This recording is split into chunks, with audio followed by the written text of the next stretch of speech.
교수님 벌써 이제 12월에 접어들었는데요. 교수님은 올 한 해 세웠던 계획 좀 다 잘 실천하고 계신가요? 저는 갑자기 9월 달부터 바쁜 일이 생겨서 네. 계획을 마무리하지 못하고 바쁘게 살고 있습니다.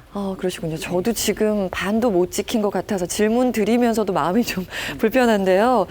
그런데 주부들은 이 우울감을 느끼시는 분들이 더 많다고 들었어요. 특히나 이 갱년기 시기에 접어든 여성들은 괜히 좀 마음이 좀 쓸쓸하기도 하고 나 이제 진짜 갱년기 온 거 아니야? 이렇게 생각하시는 분들 많이 계시다고 하는데 이게 실제로 갱년기랑 상관이 있는 건가요? 네, 그렇습니다. 갱년기는 사춘기처럼 난소 기능이 쇠퇴하면서 여러 가지 신체 이상 증상이 나타날 수 있는데 이때 감정 변화도 많이 나타납니다. 그렇군요. 사춘기는 막 봄이 돼서 꽃이 피려고 하는 시기잖아요. 지금 네. 중년의 사춘기라는 표현을 해주셨는데 그렇다면은 이 갱년기의 의미가 뭔지를 좀 알고 넘어가야 될 것 같아요. 그렇죠. 갱년기의 갱자는 우리가 바뀐다는 뜻을 얘기하거든요. 그러니까 여성이 아기를 낳을 수 없는 시기로 바뀌는 겁니다. 우리가 건강하지 않은 사람이 환절기에 많이 아프듯이 이 시기에 건강하지 않으면 여러 가지 이상 증상이 나타날 수가 있습니다. 지금 아기를 낳을 수 없는 시기가 갱년기라고 말씀을 해주셨는데 아기를 낳을 수 없다라는 이야기를 들으면 이제 많은 분들이 폐경을 딱 떠올리시거든요. 그러면 갱년기랑 폐경을 좀 같이 봐도 되는 건가요? 그렇죠. 갱년기는 폐경을 전후로 한 시기를 얘기를 합니다. 네. 그래서 이 폐경을 전후로 한 시기를 얘기하는데 네. 이 나이가 들면서 난소 기능이 쇠퇴하면 여성 호르몬 분비가 잘 되질 않거든요. 그래서 생리를 더 이상 하지 않게 되는 거죠. 그래서 이렇게 이제 급격한 이런 여성 호르몬의 감소로 인해서 네. 여러 가지 신체 증상이 나타나는데 이 증상이 심한 것을 갱년기장이라고 얘기를 하죠. 근데 사람들이 보통은 이것이 여성 호르몬 결핍 때문이라고 생각을 하지만 이러한 변화는 반드시 자율신경계의 혼란을 초래하기 때문에 실제로 그 갱년기 장애 증상 중에는 그 여러 호르몬 결핍으로 인한 증상 외에도 자율신경 실조와 관련된 증상들이 많이 있거든요. 근데 우리가 보통 자율신경 실조다라고 얘기를 했을 때에는 흔히 스트레스를 생각하기 쉽잖아요. 그렇죠. 그래서 실제로 이제 어떤 개인적인 성격이나 또는 환경 인자, 시민적인 인자가 갱년기 증상을 악화시킬 수가 있습니다. 네, 의학적으로 지금 갱년기가 무엇인지에 대해서 말씀을 해주셨는데 그럼 한의학에서는 갱년기를 어떻게 보는지 궁금해요. 네, 한의학에서는 비유를 하거든요. 그래서 네. 이 사람이 태어나서 늙어가는 과정을 1년 4계절의 기운의 변화로 설명을 하면 쉽게 이해하실 수 있습니다. 갱년기는 이제 가을로 접어드는 시기이거든요. 네. 이 시기에는 식물들이 일조량이 줄어들면서 충분한 영양분을 생산할 수가 없기 때문에 이제 최소한의 생명 유지에 필요한 기능을 제외하고는 버리거든요. 그것이 이제 낙엽이 진다든지 나무가 헐벗고 건조해지는 거죠. 여성도 마찬가지인데 한의학에서 볼 때 여성은 28세가 됐을 때 최고의 생리 기능에 도달합니다. 그러다가 35세 경이 되면 이제 늙기 시작하는 거죠. 쇠퇴가 시작되는데 49세가 되면 드디어 생기가 저하되고 생리 기능이 약해지기 때문에 생리를 할 수 있을 정도의 충분한 기혈을 만들지는 못하거든요. 그래서 이제 폐경이 되는 것입니다. 간단히 얘기하자면 몸에 피, 우리가 또 음혈이라고도 얘기하는데 그게 부족한 거거든요. 우리가 가물면 산불이 잘 나는 것처럼 피가 부족하니까 갱년기에 허화가 동하고 땀이 많이 나게 되는 것입니다. 폐경은 구체적으로 어느 시기에 나타나는 건가요? 폐경이 오는 시기나 양상은 개인에 따라 차이가 있을 수 있습니다. 근데 보통은 50세 전후에 우리가 배울 때는 48세라고 했거든요. 근데 네. 요즘은 50세 전후에 많이 나타나는데 넓게 봐서는 45세에서 55세 사이에 폐경이 오면 정상이라고 보고요. 갱년기 장애 증상은 50대 후반까지도 지속이 되는 경우가 많이 있습니다. 그래서인지 이 무렵에 여성들이 좀 우울감도 잘 느끼고 불면증이나 뭐 여러 가지 증상을 호소하시는 분들이 많이 계시더라고요. 이게 대표적인 갱년기 증상인 건가요? 그렇죠. 이제 갱년기가 되면은 난소 기능이 쇠퇴되면서 여성 호르몬 변화가 나타나기 시작하거든요. 그래서 이제 여성 호르몬 변화가 나타나면서 네. 이제 최고로 월경 주기가 먼저 빨라지고 생리가 불순해지기 시작합니다. 네. 그러면서 이제 안면 홍조라든지 땀이 많아지는 증상들이 나타나기 시작을 하거든요. 네. 근데 이거는 우리가 볼 때는 이제 음혈이 부족해서 나타나는 증상하고 상관이 있어요. 잘 아시겠지만 화병이라는 얘기를 들어보셨을 거예요. 네. 화병 환자들도 사실은 얼굴이 많이 달아오르거든요. 근데 그 경우에는 스트레스로 인해서 심장과 간장에 피가 말라서 오는 증상이라서 뭐 갱년기. 근데 또 중년 여성들이 사실 스트레스로 화병이 올 수 있기 때문에 이것을 갱년기랑 혼동하시는 경우 있거든요. 그래서 생리불순이 오지 않는 얼굴이 달아오는 증상은 갱년기가 아닐 수도 있지만 사실 원인으로 볼 때는 음혈의 부족이라는 면에서 비슷하기 때문에 치료 방법도 비슷하게 나타납니다. 다음으로 나타나는 게 이제 불안이라든지 불면, 가슴 두근거림, 네. 우울, 뭐 피로 이런 어떤 증상들이 나타나는데 사람들이 이런 증상을 갱년기에 나타나는 자율신경 실조 증상이다 이렇게 얘기를 하는데 제가 볼 때는 아까 화병에서도 말씀드린 것처럼 이거는 정신신경 증상이거든요. 그래서 만약에 자기 증상이 심해서 치료를 필요할 정도라고 하면 이거는 아마도 내가 스트레스에 좀 취약한 사람이 아닌가라고 생각해 볼 필요가 있습니다. 또 그에 나타나는 증상 중에 부정출혈이 나타날 수 있어요. 부정출혈이라고 하면 사람들이 걱정을 하는데 이때는 이제 생리불순으로 나타나는 증상이기 때문에 심하지 않으면 괜찮습니다. 근데 너무 증상이 오래 지속되거나 많으면 우리가 암을 걱정해야 되고 또 빈혈이 올 수가 있기 때문에 그런 경우에는 의사하고 상담을 하셔야 됩니다. 네. 근데 갱년기 증상은 사실 이게 딱 오지 않는 이상은 본인이 내가 갱년기구나라고 자각하기는 쉽지 않잖아요. 근데 여기 지금 월경 불규칙이 있는데 앞서 월경 주기가 빨라진다고 말씀을 해주셨네요. 오히려 느려지는 게 아니고요.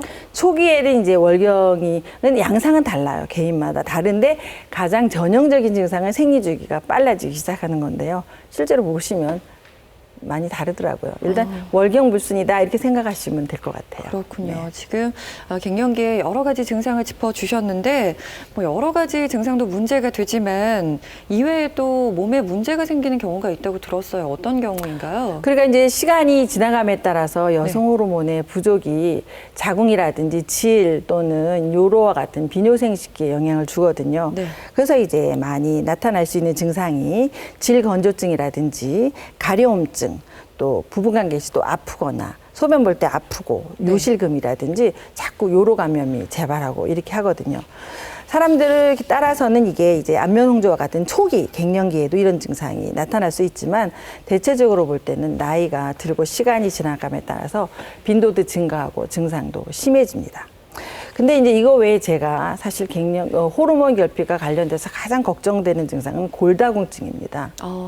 골다공증이라고 하는 것은 막연한 요통 이외에는 특별한 증상이 없이 지내다가 갑자기 가벼운 충격으로도 뼈가 부서져 버리는 거죠. 네. 그래서 심하면 생명에도 지장을 주는 사실 80, 90 노인분들이 넘어지고 난 다음에 돌아가시는 분들이 적지 않거든요. 그래요. 그래서 골다공증이 상당히 심각할 수 있는 질환이거든요. 네. 근데 여성의 골밀도는 30세경에 최고에 달하고 이후로는 줄어듭니다. 그러니까 여기 계신 분들 중에 이미 이제 많이 줄어들어 계신 분이 있거든요. 그런데 폐경 이후에 급격히 이게 감소되거든요. 그렇지만 이게 한 4 내지 8년 사이에 감소되는 속도가 완화된다고 합니다. 그렇기 때문에 미리 젊어서 30대에 충분한 뼈의 튼튼함을 유지하시고 이미 폐경이 되셨다고 하면은 이제 혹시나 내가 관절이 좀 약하다 할 경우에는 골다공증이 있는지 미리 검사하셔서 더 떨어지지 않게 조심하셔야 돼요.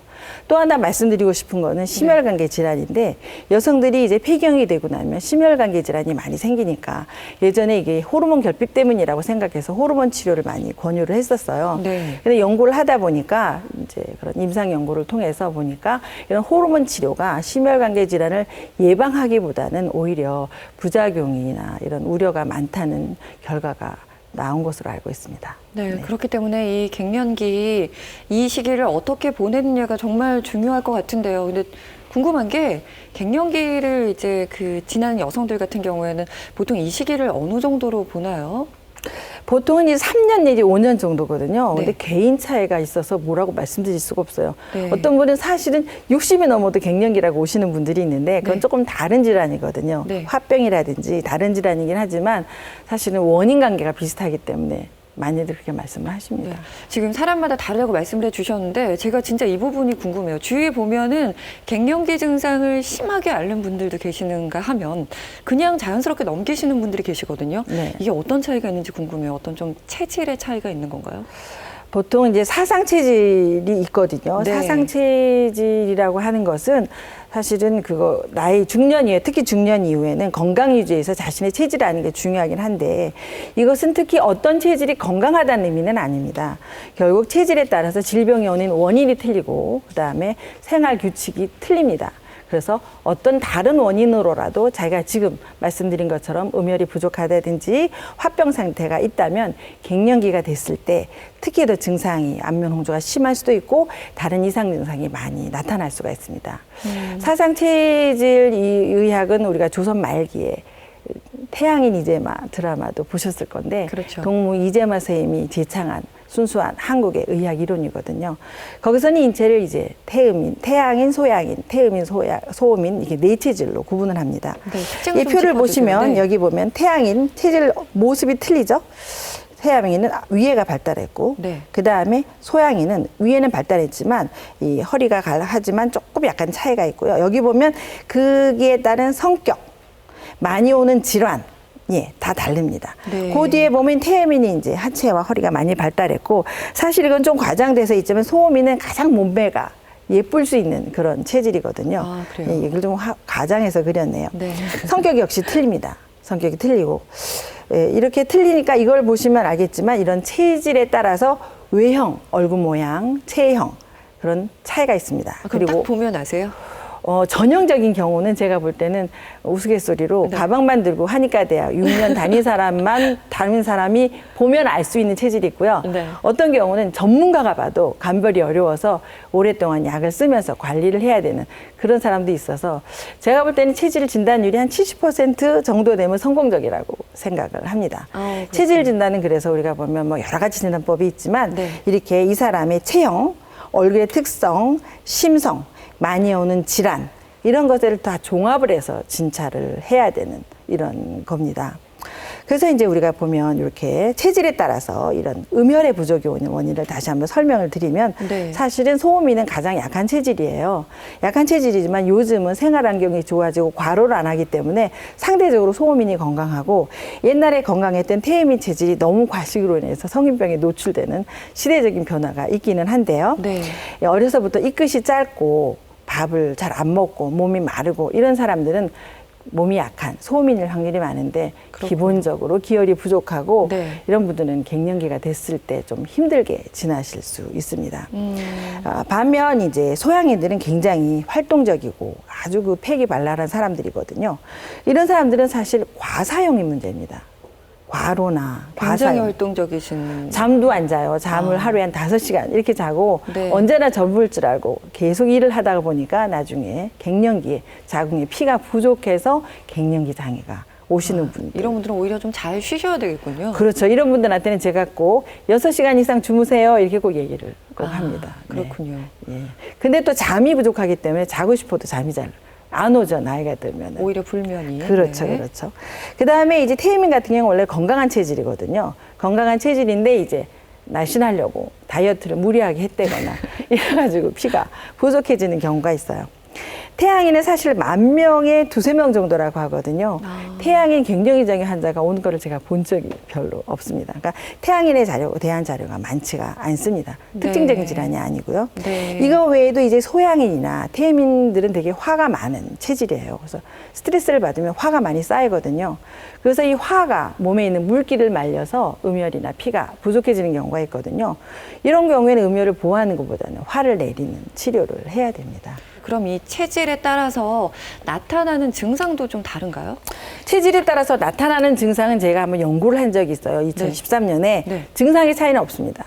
근데 발병 원인의 차이가 있어서 예를 들어서 소음인 같은 경우는 얼굴에 땀이 많이 나는데 네. 기운을 보태야 되는 경우가 있고 소양이 같은 경우 얼굴에 땀이 많이 나는데 화를 꺼야 되는 경우가 있고 뭐 좀 그런 차이가 좀 있습니다. 그 근본적인 원인이 다르기 때문에 치료 방법이 조금 달라질 수가 있겠군요. 치료나 생활 규칙, 네. 섭생 방법이 다른 거죠.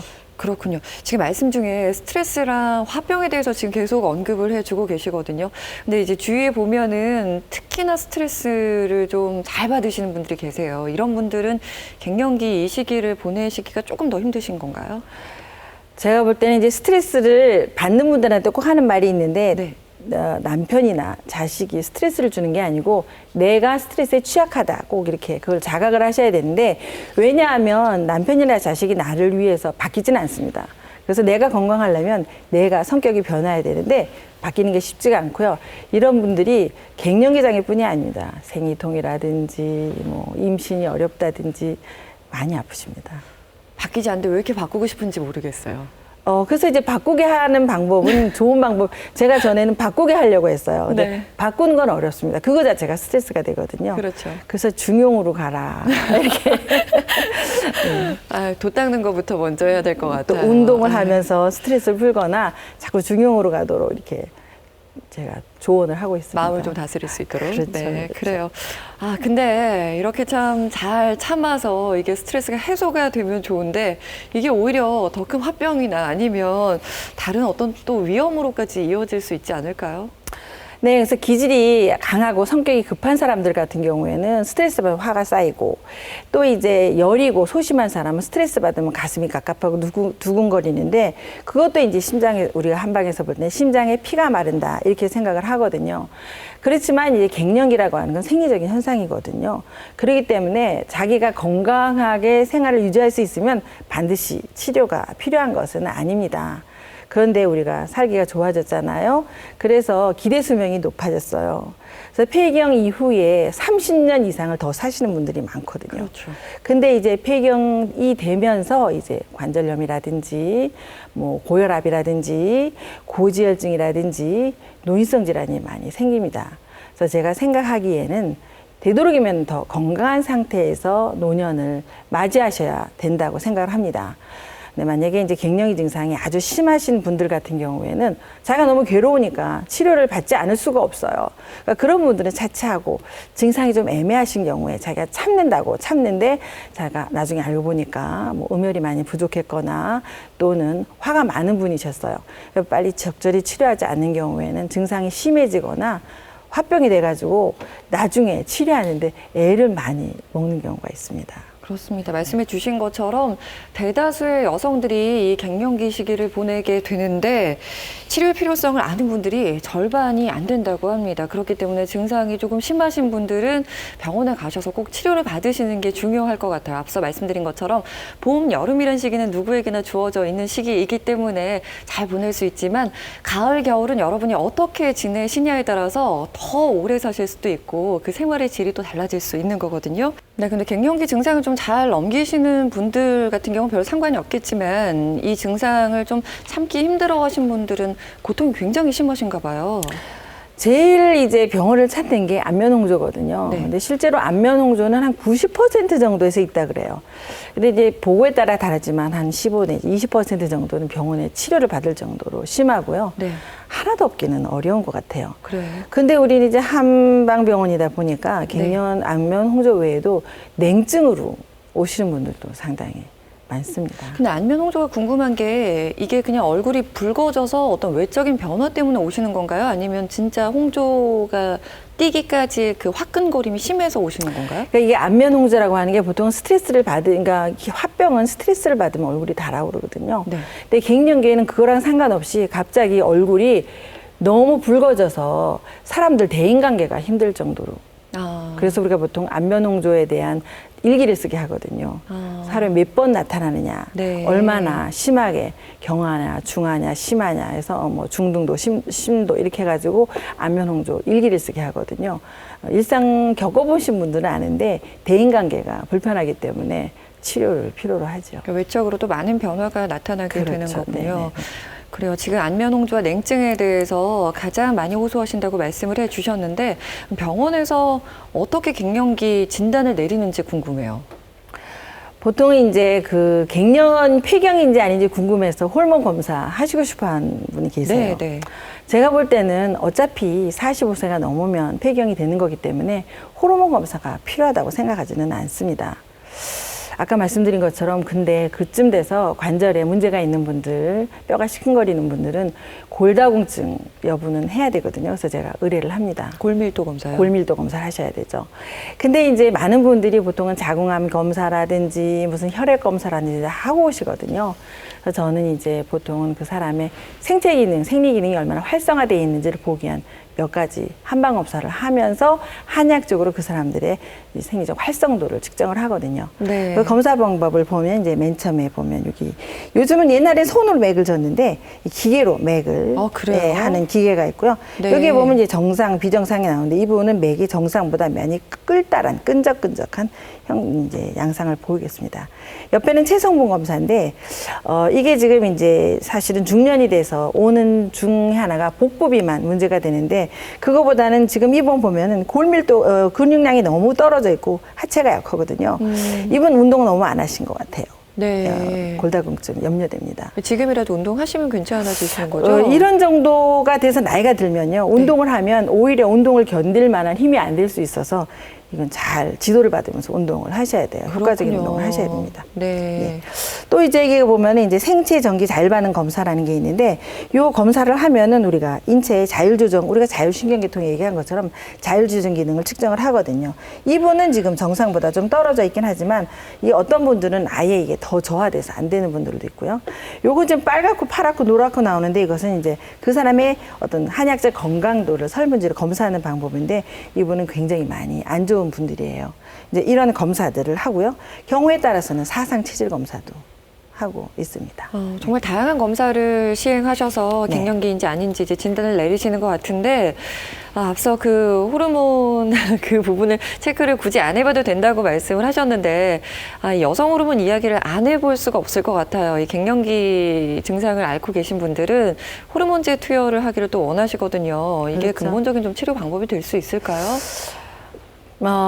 사실 호르몬 치료에 대해서 좋다, 나쁘다 이런 얘기가 있는데 사실 긍정적인 또는 부정적인 많은 연구 결과가 있습니다. 네. 그런데 이제 잘 아시겠지만 미국하고 또 세계보건기구 WHO에서 연구를 했어요. 임상 연구를 했는데 갱년기 호르몬요법이 심혈관 질환을 예방하는 효과가 없거나 또는 오히려 부작용이 우려되거나 또는 호르몬요법을 5년 이상 받은 사람의 경우에 있어서 유방암의 위험이 증가한다는 그런 연구 결과가 나왔거든요. 네. 그래서 호르몬요법을 사용하실 때는 상당히 주의해서 사용하셔야 되는 걸로 알고 있습니다. 그렇다면 어떻게 해야 될까요? 한방에서는 어떻게 치료를 하세요?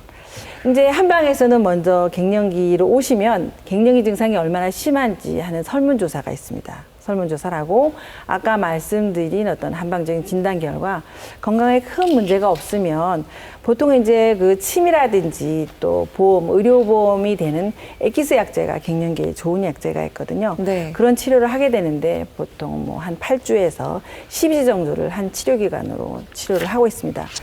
갱년기 침치료 연구는 사실 뭐 프랑스라든지 호주라든지 전 세계적으로 뭐 중국이나 미국 여러 나라에서 연구가 되고 있고 행해지고 있습니다. 그런데 이제 검사 결과 한약적으로 건강이 많이 안 좋거나 또는 갱년기 증상이 심한 경우에는 사실 침이나 엑기스만으로는 어려울 수 있거든요. 그 경우에는 체질이나 원인에 따라서 피를 보호한다든지 또는 화를 내린다든지 기혈을 보호한다든지 스트레스를 푼다든지 이런 치료를 하게 되죠. 근데 사실 갱년기에는 관절통이나 냉증으로 오시는 분들이 굉장히 많아요. 그러다 보니 우리가 이런 갱년기 안면홍조 외에도 그런 증상을 호전시키는 침, 온침, 뜸 많이 하고 있고요. 저희는 사실 좀 기공운동을 권유하고 병원에서 기공을 시키고 있거든요. 기공은 중년 이후에 관절이 약해지신 분들한테 제가 볼 땐 정말 좋은 운동이에요. 중국에서는 사실 국가에서 기공을 보급하고 있고요. 네. 우리나라도 지금 보건소에서 기공을 많이 보급하고 있는 걸로 알고 있습니다. 네, 그래요. 실제 이 갱년기를 앓고 계신 분이 저희 스튜디오에 나와 주셨어요. 좀 자세한 거 좀 여쭙겠습니다. 어서 오십시오. 네, 반갑습니다. 언제 처음에 갱년기인 거 아셨어요? 네, 저는 아마도 한 13년 내지 15년 이전에 증상을 알게 됐습니다. 어떤 증상이 있으셔서 병원에 가셨어요? 평상시에는 땀을 잘 흘리지 않았는데 자고 나면 등에 땀이 난다든지 그리고 특히 얼굴이 화끈거림, 꼭 열감, 뭐 불덩이가 달린 것 같은 그런 느낌 때문에 치료를 시작하게 됐어요. 그래서 어떻게 치료를 하셨어요? 병원에서 주는 여성 호르몬제, 네. 호르몬제를 복용하게 됐죠. 네, 지금까지 복용하고 계신 거예요? 네, 지금도 그때는 매일 복용했지만 네. 지금 몇 년 전부터는 그 간헐적으로 심할 때만 먹고 심하지 않으면 또 먹지 않는다든지 그런 식으로 하고 있습니다. 그렇군요. 이외에 혹시 또 다른 방법을 같이 병행하신 게 있으신가요? 네, 처음에 한 몇 년간은 계속 호르몬제만 복용을 했는데 호르몬제만 했는데도 열감이 너무 심해지고 해서 이제 그 이전에 또 다른 문제로 한방 치료했던 적이 있었어요. 그래서 이것도 그렇게 한번 하면 어떨까 하는 생각에 한방에서 치료를 하게 됐어요. 그래서 그때는 열감이 너무 심해서 침을 맞았는데 네. 너무 신기하게 진짜 드라마에 보는 것처럼 네. 금방 열감이 살 사라지는 그런 느낌. 어. 그래서 그 한방과 양방 약을 겸용해서 치료하게 됐습니다. 그러셨군요. 그래서 지금 전체적으로는 어떠세요? 몸 상태가요? 지금도 올해 같은 경우에 제가 한 4월경에 2달분 약을 받아서 네. 지금까지 이제 간헐적으로 먹고 있죠. 그냥 정상이 완전히 없는 건 아니고 이제 가끔 이제 다른 심리적인 문제하고도 연관이 있지 않을까 생각할 만큼 이제 그럴 때 복용을 하고 있습니다. 그래요. 이 방송을 보고 계시는 그 젊은 분들의 선생님은 선배세요. 많은 여성들이 갱년기 시기를 이제 앞으로 지나야 할 텐데 선배로서 이 시기를 지나야 할 후배들에게 전하고 싶으신 말씀이 있으시다면요? 네. 그 교수님 다 설명하신 것처럼 제가 갱년기 장애라는 것을 인지하는 것이 가장 중요한 것 같습니다. 제가 어차피 노화가 되어가기 때문에 노화의 과정이라고 생각하고 인지하는 것이 가장 중요할 것 같고 그 이외에도 약물에만 의존해서 되는 것 같지는 않습니다. 그래서 운동을 한다거나 또 영화를 본다거나 친구들과 많이 또 수다도 부린다거나 또 저에 대한 정상을 친구에게 이야기한다거나 그런 여러 가지 방법도 좋은 해결책인 것 같습니다. 어머니 표정을 보니까 그 스트레스 관리 굉장히 잘하고 계시다는 생각이 들거든요. 네. 앞으로도 관리 잘 하셔가지고요. 건강하게 지내시기 바랍니다. 감사합니다. 네, 고맙습니다. 이분 같은 경우는 이제 안면 홍조를 말씀을 계속 해주셨는데 생활에서 조금 이 안면 홍조를 없앨 수 있는 방법이나 안면 홍조를 좀 피할 수 있는 방법은 없을까요? 예, 그래서 제가 제일 이제 권하는 방법이 뭐냐면 네. 얇은 옷을 여러 개 입어라. 우리가 보면 바깥엔 추운데 전철을 따면 따뜻하거든요. 네. 실내는 따뜻하고 그 네. 조절 능력이 떨어진 거기 때문에 네. 외출시에 얇은 옷을 겹쳐 입어서 몸 전체를 이렇게 따뜻하게 하면서 필요에 따라서 옷을 입고 벗고 이렇게 해야 되고요. 저도 네, 네. 맨날 이렇게 입고 벗고 합니다. 아직도. 그러시군요. 네네. 그 다음에 이제 실내외 온도 차이가 심한 사우나라든지 찜질방 이런 것들은 아무래도 좀 자극이 되기 때문에. 근데 나이가 들면 굉장히 저런 공간을 좋아하시잖아요. 나이가 아주 들면. 네. 갱년기. 아직은 젊기 때문에. 그렇죠. 그래서 네. 이제 한 60이 넘은 분들 같은 경우 모르겠는데 지금 막 안면 홍조가 심한 시기라면 좀 피하시는 게 좋지 않을까. 또 안면 홍조가 심한 분들은 좀 피하시는 게 좋지 않을까. 이런 네. 생각이 듭니다. 또 그 이제 너무나 자극적인 음식 안 좋거든요. 근데 사실 이것도 체질하고 관련이 있어서 요즘 네. 흑마늘이니 뭐 홍삼이니 뭐 양파즙이니 이렇게 말씀을 하시는데 소민들은 양기가 부족해서 허열이 나는 거거든요. 그래서 그런 분들은 사실 따뜻한 걸 먹어도 돼요. 근데 소양인이나 다른 체질 같은 경우는 자극적이거나 너무 뜨거운 음식 같은 거는 안 드셔야 됩니다. 그런데 제가 볼 때는 더 중요한 거는 체력이 건강하면 사실 이런 그 안면 홍조는 환경 변화에 적응하지 못하는 거거든요. 그래서 몸이 건강하면 적응을 더 잘해요. 그래서 건강한 생활 습관을 유지해서 자신의 건강을 지키는 것, 그 다음에 스트레스 받지 않는 것, 이게 제일 안 받도록 노력하는 것, 이게 제일 중요한데 그럼에도 불구하고 갱년기 안면 홍조는 사실 일반 안면 홍조하고는 좀 일반 거하고는 틀리거든요. 그래서 그래도 많이 고생들은 하시는데 좀 팁이 될 수 있으면 좋겠습니다. 네. 네. 근데 진짜 궁금한 게 이 홍조가 나타나는 거면은 이제 몸에 열 관리가 안 되고 있는 거잖아요. 그게 이제 얼굴로 이제 올라오는 건데 그렇다면 이제 몸 전체에서 열이 좀 화끈화끈하게 올라야 되지 않을까라는 생각이 드는데 오히려 손이나 발이나 배는 차다는 분들이 계시더라고요. 이게 왜 이렇게 부위별로 다 다르게 나타나는 거예요? 이게 열 관리라고 하기보다는 어쨌든 이거는 과민 반응이라고 일단 혈관의 이 수축과 이완의 과민 반응이라고 생각할 수가 있고요. 네. 그 갱년기에 사실은 안면홍조에 냉증 많이 있거든요. 한방에서는 상열하한증이다 이렇게 얘기하는데 심장이 이제 열이고요. 밑에는 이제 찬데 이게 교류하면서 한열이 이게 돼야 되는데 열이 위로 뜨면 반대로 밑에는 더 차지게 되는 증상이 있을 수가 있습니다. 냉증 많이 오시거든요. 근데 이제 이런 냉증이 나이가 들어서 양기가 쇠약해서 오는 거는 노화와 관련이 있는데 갱년기 냉증은 사실은 좀 원인이 복합적이에요. 그래서 양기 돋구는 약만 써서 치료 안 되는 경우 굉장히 많습니다. 제가 냉증 환자를 보면은요. 그 이유는 사실 호르몬 결핍으로 인해서 오는 경우 양기 부족이라 볼 수 있어요. 근데 자율신경 실조에 의한 것은 사실 스트레스 반응, 양기를 돋궈서는 안 되거든요. 이런 원인 굉장히 많습니다. 그래서 갱년기의 냉증은 상당히 복합적이라서 정말로 치료하기가 쉽지가 않습니다. 그렇군요. 근데 이렇게 손발에 냉증이 있는 분들은 이 증상을 좀 완화시키고 싶어서 뭐 조욕을 하신다든지 아니면 반신욕 하시는 분들 많이 계시잖아요. 많죠. 네. 갱년기 증상이 있으신 분들도 이런 게 좀 도움이 되나요? 저는 사실 이제 제일 안 나는 게 발이 찬 거거든요. 갱년기. 네. 그래서 조욕 많이 권해요. 아. 조격을 할 때는 이제 한 10분 내지 15분 정도, 발목에서 한 10cm 정도 올라오는 정도로 하시면 도움이 되는데, 반신욕 물어보시는 분이 있어요. 근데 이제 반신욕은 사실은 태음인한테 좋은데 하면은 몸에 땀이 많이 나잖아요. 그래서 태음인은 좋아요. 근데 몸이 약한 소양인들은 더 안 좋을 수가 있고, 소음인들은 안 좋고요. 소양인들은 아까 말씀드린 것처럼 너무 과상해서 피가 부족하거든요. 네. 소양인들 별로 저는 반신욕을 권하지는 않습니다. 찜질 많이 하시는데요. 찜질은 잘 사용하셔야 돼요. 너무 오래 사용해서 피부가 늘어진다거나 너무 뜨겁게 해서 또 화상을 입는 분들 계시거든요. 네. 그래서 찜질은 바르게 사용하셔야 되고, 가장 무난하게 저는 그래서 조욕을 권하는데, 사실 발이 따뜻하면 다 따뜻하다고 생각하는 게 그렇죠. 심장에서 피를 보낼 때 발까지 오면 다 온 거라고 생각을 하거든요. 네. 그래서 발을 따뜻하게 하는 걸 제일 중요하게 생각하고 있습니다. 조욕은 어떻게 하는 게 가장 바람직한 건가요? 그래서 저는 이제 보통 조교기 사시는 분이 있거든요. 네. 근데 슈퍼 같은 데 가면 조교를 위한 플라스틱 그릇도 많이 있어요. 그래서 집에서 물을 데펴가지고 저녁에 TV나 뉴스나 좋아하시는 뭐 이렇게 8시 반 드라마를 보시면서 담그고 계시면 됩니다. 근데 이게 식잖아요. 그래서 저는 커피포트에 물을 끓였다가 조금씩 이렇게 데펴가면서 하시다가 정말 내가 조교기 마음에 맞다 그러시면 조교기를 사시고, 덜컥 기계부터 사시는 거는 좀, 네, 나중에 이게 자리만 차지할 수 있거든요. 그렇죠. 네. 그래요. 안면홍조 지금 냉증에 도움이 되는 생활요법을 언급을 해 주셨는데, 이 생활요법을 한방치료랑 병행을 하게 되면 치료 기간이 어느 정도 걸리나요? 치료 기간 같은 경우에는 오시면 물어봐요. 얼마 치료하면 낫습니까? 이렇게 하는데 그거를 맞히기가 굉장히 어려워요. 왜냐하면 개인에 따라서 건강도가 틀리거든요.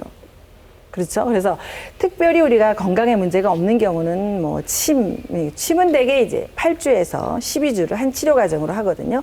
그래서 침이나 엑기스 제제로 치료를 하는데, 만약에 이제 뭐 건강이 안 좋으신 분들은 약을 써야 되잖아요.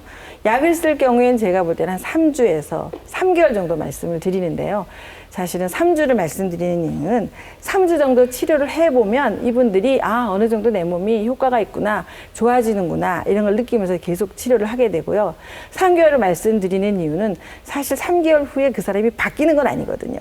그렇지만 3개월 정도 치료하면 자기가 자기 몸을 관리하는 방법을 알게 되는 거죠. 그러니까 아까 말씀하신 것처럼 내가 필요할 때는 약을 먹고 또 생활 관리도 하면서 그런 정도까지 하려면 그래도 3개월 정도는 이렇게 관리를 하셔야 되지 않을까 이렇게 생각을 사람마다 하고 물론 차이가 있겠지만 우리 생활 습관도 좀 많이 바꿔줘야 되겠다는 생각이 들거든요. 어떤 습관으로 바꾸면 좋을까요? 예, 그래서 이제 갱년기의 극복 요령을 말씀드리면, 첫째가 뭐냐면 폐경은 자연스러운 생리현상이에요. 누구도 피해갈 수 없는 거기 때문에 폐경이 됐다고 하면 이제 나는 생리도 안 하니까 정말 자유롭네 하고 즐겁게 사시는 게 중요합니다. 그런데 이제 개인적인 건강 상태에 따라서 뭐 그때 돼서 너무 증상이 심하거나 다른 데가 아픈 데가 있다면 그러면 치료를 받으셔야 되겠다. 또 둘째로는 이제 뭐 미리 중년이 되면 자신의 음혈의 부족이나 화병의 정도를 검사를 하고 문제가 있다면 미리 치료를 하신다면 좀 더 슬기롭게 쉽게 갱년기가 지나지 않을까 이런 생각입니다. 네. 세 번째 이제 많이 걱정하시는 거 부정출혈이죠. 예, 갱년기에 월경불순 부정출혈이 있어도 증상이 심하지 않으면 괜찮습니다. 아, 그래요? 예, 말씀드린 것처럼 이제 이게 너무 증상이 심하거나 양이 많으면 그럼 우리가 빈혈이나 암 이런 거 걱정되기 때문에 그러면 병원에서 진찰을 받아보셔야 됩니다. 그리고 이제 골다공증 정말 조심하셔야 되거든요. 그래서 골다공증을 예방하기 위해서 콩제품이라든지 단백질이 풍부한 그런 콩제품이라든지 칼슘이 풍부한 음식 이런 거 드셔야 되는데 그러면서 중요한 것은 뭐냐면 미리 지금이라도 늦지 않았어요. 내가 이 강의 이제 방송을 보고 아 내가 45살인데 이미 골밀도가 떨어졌는데 어떡할까? 그렇지만 지금이라도 늦지 않았습니다. 그래서 규칙적인 식생활, 그 다음에 정말 운동을 생활하셔야 되거든요. 네. 운동을 생활하고, 그리고 이제 스트레스를 피하는 이런 생활을 통해서 이제 골다공증 예방하는 게 중요합니다. 그럼 이제 운동을 해야 되는데, 이 나이 들어서 어떤 운동을 할 것인가가 제일 문제가 돼요. 나이가 들어서 운동을 하려면 무릎이 아프고요. 그 다음에 허리가 아프고요. 상체가 너무 비만이 있는 거예요. 그래서 운동을 권하기가 굉장히 힘들거든요. 네. 그래서 이제 우리가 나이가 들면 사실 근력도 저하되고 관절도 약해지고 심장 기능도 심폐기능도 약해지거든요. 그래서 사실은 이제 운동의 속도나 강도를 좀 늦춰야 됩니다. 그러다 보니까 이제 천천히 운동을 하면서 호흡을 통해서 내 몸의 기를 조절하고 또 팔다리를 많이 움직여서 어떤 경락순환을 촉진시키는 운동이죠. 그래서 제가 기공을 권해드리는 겁니다. 그리고 이제 자연에 순응하는 올바른 생활 습성을 갖자고 제가 말씀드리는 거는 사실은 여름은 여름답게 살아야 되고 밤에는 자야 되고 겨울은 겨울 나와야 되는데 요즘 보면은 뭐 여름에 에어컨 틀고요. 겨울에 반소매 있고요. 밤이 돼도 잠을 잘 안 잡니다. 늦게 2, 3시까지 안 잔다거나 또 아니면 이제 뭐 제철 음식 아닌 거 많이 먹잖아요. 그렇죠. 인스턴트 식품도 많이 먹고 한방에서는 그게 자연을 거스르는 행위라고 보기 때문에 예, 뭐 예를 들어서 여름철에 수박이 나는 것은 여름철에 오는 어떤 생리적인 변화를 적응하기 위해서 조물주가 신이 주신 음식이라고 약품이며 음식이라고 보는 거거든요. 그래서 그런 자연의 섭리에 맞는 생활을 하셔야 되고 또 이제 마지막으로 또 한 번 강조드리자면 사상 체질이 중요하거든요. 예를 들어서 이제 운동을 할 때 이게 그 태음인 같은 경우에는 일주일에 한 3번이나 4번 정도 땀이 흠씩 나게끔 운동을 하면 굉장히 건강에 좋습니다. 근데 소음인이 그렇게 운동을 하면 원기가 떨어져서 안 되거든요. 네. 그 다음에 소양인 너무 활동이 많다 그랬잖아요. 그러니까 소양인은 그 속도가 빠른 운동을 하는 걸 저는 좋아하지 않습니다. 그래서 운동을 할 때 그런 분들은 또 빠른 운동을 좋아하시거든요. 그래서 좀 템포가 느린 운동해라. 꼭 수식 시간을 가져라. 잠을 꼭 자라. 이렇게 얘기를 하거든요. 그래서 자신의 체질에 맞는 그런 생활 습관 그리고 음식도 있고요. 조심하시는 게 좋겠습니다. 그래요. 마지막으로 지금 갱년기 증상을 앓고 계시면서 고생하고 계신 분들께 전하고 싶으신 말씀이 있으시다면 좀 전해주세요.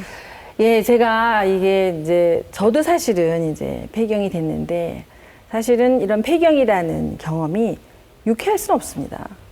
유쾌할 수는 없지만 우리가 인간은 자연의 섭리에 순응할 수밖에 없는 거거든요. 그렇다고 하면 우리가 나한테 처해진 환경을 긍정적으로 받아들이고 그리고 또 즐겁고 또 하나 중요한 건 감사하셔야 돼요. 내가 가지고 있는 거를 감사하셔야 되는데 뭐 예를 들어서 내가 24평 아파트에 살면 집이 없지 않는 것에 대해서 감사를 한다든지 그렇게 즐겁고 감사하는 생활을 하시면 사실은 갱년 증상이 심하게 오지를 않을 겁니다. 미리 그렇게 생활을 하신다면. 그래서 그런 거를 꼭 감사하는 생활을 즐겁고 감사하는 생활을 하시라고 말씀을 드리고 싶어요. 우리가 입장을 바꿔서 생각하면 우리가 환갑하는 게 옛날에는 60살까지 사는 게 정말 큰 경사였어요. 근데 요즘 60대 되시는 분들 보면 누구도 60이라고 보지 않거든요. 그렇죠. 거의 중년입니다. 네. 정말 행복한 시간에 사시는 거거든요. 그러니까 감사하게 생각하시고 활기차게 중년을 보내시는 게 좋겠습니다. 네. 오늘 1시간 동안 그 에너지가 너무너무 잘 전달이 된 것 같습니다. 말씀드린 것처럼 갱년기 봄, 여름 보내고요. 이제 가을에 막 접어든 시기입니다. 가을, 겨울 아직 절반이 더 남아 있어요. 그러니까 이 시기를 좀 자연스럽게 받아들이시면서 그간 굉장히 바삐 사셨잖아요. 여러분 하실 수 있는 거 한번 생각해 보시면서 즐겁게 보내보셨으면 좋겠습니다. 오늘 갱년기에 대해서 동의대학교 부속 한방병원 한방부인과 이인선 교수님께서 좋은 말씀 함께 해주셨습니다. 고맙습니다. 감사합니다.